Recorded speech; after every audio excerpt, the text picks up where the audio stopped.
My name is Dana Nahai, and I live in Atlanta, Georgia. I bought my first film, SLR, when I moved here at the age of 22. If I ask myself why I first started taking pictures, I guess it's mostly because I just think life is amazing.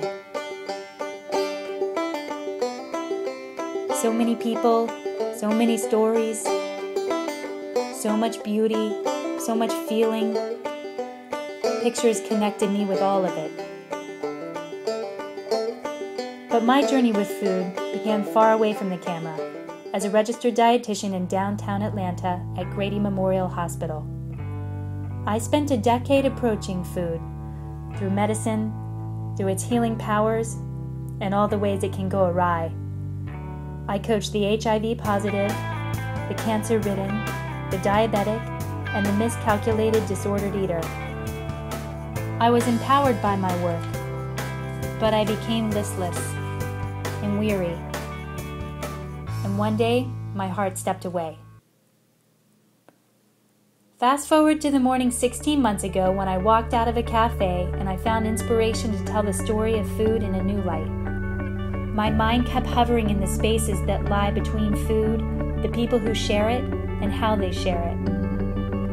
Maybe if people better understood why we eat food and how it connects us to ourselves and others, they could better understand why they should or shouldn't be eating something. My blog, One Hot Plate, was born. As a newly blossomed food blogger, I flew out to San Francisco last October for the Blogger Food Conference. I've always fancied myself a writer, but I attended your session on a whim on the last day of the conference. I didn't know who you were by name, but I immediately knew your photos intimately. I sat in complete rapture for 90 minutes as you shared your food photography journey, and the way I approached my own passions were seriously forever changed. You recounted the story of your brother's advice the night you began college. You said, "What if I'm not any good?" And he said, "What if you are?" What if I am? I've remembered that every week since last October.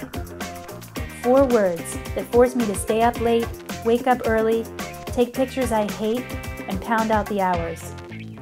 But that advice of yours, along with taking photos every day, has brought me closer to making pictures I love. Oh, Penny, I really want to be in your classroom. See, as much as I love making pictures, I'm just not always very successful with transferring the feeling I know is in a moment onto the frame. So my question for you is, how do I get better at shooting the feeling of food, that story that lies both on and off the plate? Oh, and if you do say yes, I think this is what I'll feel like. A little kid prancing in the grass, feeling like the whole world's in front of me.